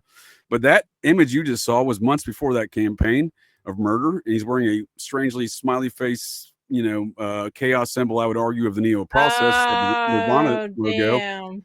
He's gone transpocalypse kind of processing style, if you ask me, as well. And also within this whole kind of satanic Murder Inc. situation, right? Within these mind controlled assassins. What I'm saying is we see repeating factors. Not only is he's in the same mental hospital that unleashed Nathaniel Bar Jonah to go eat, murder, and rape kids in Great Falls, Montana. He's also he's of the family of the infamous sports hypnosis family that broke the curse of the GOAT and helped the Chicago Cubs win the World Series after a nearly 100-year drought. And it was Ken Revisa, his great uncle, and the company his father and him used to work for, the infamous Revisa sports hypnosis and psychology family that is accredited with the Cubs, helped breaking the Cubs curse, and back there a few years ago in 2016. So this is a fellow that I think we see these same repeating patterns. And again, he's currently under seemingly no accountability because his court cases are not in Connecticut or Massachusetts court systems, and at least not publicly, despite him allegedly sitting in that same Bridgewater State Mental Hospital. And again, I would argue this dude reeks of every aspect of what we discussed from these fellas in the 70s and 80s that are going on right now. He went on a murder campaign last May and ain't no one talking about it. And the only reason I knew about it is because I had a Google alert set up for this son of a bitch because he creeped me out so bad that I thought he wanted to kill me and wear my skin as a human coat before all this, right? Before all this. So my point being is, these things are still going on despite people thinking this is going on in the 70s and 80s. This stuff is still present today. Well, since this is a swap cast, actually, JJ, I would like you to take a minute and just let all of the listeners know where they can find out more information, not only about this asshole, Dick Cheese, but all of your amazing work. Well, thank you, ma'am. I appreciate it. I appreciate your time and again, blowing up my brain hole with these details and ideas. I've been, like I said, you presented this Kraft fellow to me, not only to fit into this whole study I'm doing right now with mapping a lot of these activities, victims, doing genealogies, doing all sorts of shit. And he also is, I'm very interested in the 1968 Los Angeles presidential campaign of RFK. So one thing not discussed there, and folks can check out on Operation GCD this and many other topics, especially relative to the Process Church and folks like Buffalo Jared Revisa that I covered a few weeks ago on my Sunday show, and Edward Wayne Edwards I covered a couple weeks ago on my Sunday show, and Nathaniel Bar Jonah I covered a few weeks on my Sunday show, the Hardy's cannibal. But I do enjoy your new marketing campaign of government cheese here as well, so I'm going to call him the Hardy's cannibal. But yeah, folks can check that out there, and I do a free Patreon preview of my Sunday shows there on YouTube, Rumble, and Twixter, and then I do my Patreon show there on those Sundays, and on Thursdays I'm doing the same thing with a free Patreon preview in the Anatomy of Satanic Panic that focuses around the ideas the continued investigation ideas of Dave McGowan and his program to kill, largely focused around the psychological psyops to mind war of Michael Aquino and his Colby's Queers, because that's where he came from, the Phoenix program. So and I'm unpacking how, using his own statements, how he's a ball worshipping he ball washes Nazi Satanists in his own words in his own book. And I'm also using his own words to prove that he's using, because I have videos of him saying, I don't do magic on my military time. In his own book, he's talking about doing thelemic rituals on military duty. So again, I'm only using his own words in that series, using the words of Aleister Crowley about the sadomasochistic torture and murder of young boys in which to gain personal and financial success, to which to say, when he ball washes Crowley and Thelema, I don't care if everyone participates in those extremist views of what's precisely what Crowley says. Clearly those Crowley words are being we're seeing those exhibited time after time in the ritualistic sadomasochistic murder, rape, and cannibalism of young children and young men. following the prescription, especially with these mutilated genitalia, like we've described tonight, we've seen with the West Memphis 3 as well.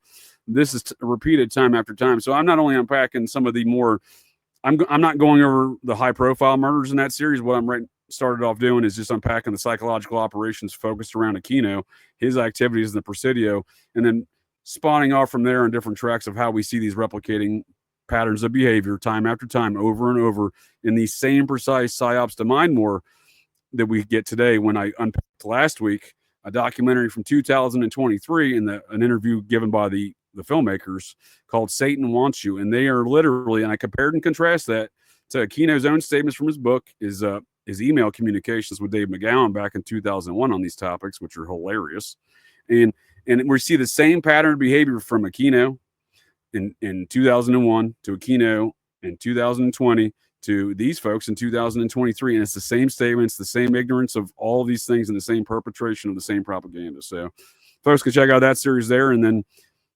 you joined me quite often here recently for some film reviews, Julia, and we got some more of those coming up on those. For my Wednesday shows are going to be film reviews from this going forward. And then Fridays I do a roundtable, in which I'm always looking forward for future roundtables of this nature. So hopefully you'll join me there. Yes, I would love to. I'm so glad that we met because we have so much in common in as far as the topics we like to cover. I feel like you understand a lot of the stuff that I try to present on my show, and sometimes it's not as easily digestible as one would think. You know, I talk about Laurel Canyon, I talk about Program to Kill, I talk about, you know, it's too much to be a coincidence. There's definitely something more going on. So I was really excited when we met because it seemed like you were already tracking with me and we understood what the fuck was up right away. You ain't kidding. You ain't kidding. I reciprocate those same thoughts, man. When you dropped the name Tuesday Weld on me, I was like, yep. Oh, right. There you go. That's what she's talking about. Yeah. That was actually a really good episode. A deep cut. I enjoyed it. Yeah. I love that episode. I've listened to it a couple times. I don't usually listen to a lot of episodes. I'm like, because here's the thing. Even in conversations with you, I learn, blow up my brain hole every time, man. But then I have to re-listen to things. So I'm like, she makes some good points here. She makes some good points here. Well, thank you. And thanks so much for joining me tonight, too, because I feel like this was a barn burner, as you would say. It's a real barn burner. I got a few tabs open to continue some reading here tonight, and I appreciate your time for sure. Yeah, thanks, JJ. And any more closing thoughts? On that note, we'll just end it then, and we're good to go? We're good to go. Thanks so much. All right. Yes, ma'am. Thank you. And thanks for the folks of the interwebs and the Cosmic Peach folks of the interwebs. Well, that's it. That's the show here, folks. So the next time you're out on the town, visiting your local watering holes, or perhaps just meandering around, and you hear the unmistakable sounds of metal clanking, and you spot signs of a disturbance, well, check your six. Look in that garbage can, 'cause you never can tell. The GCDs may be loose in your town.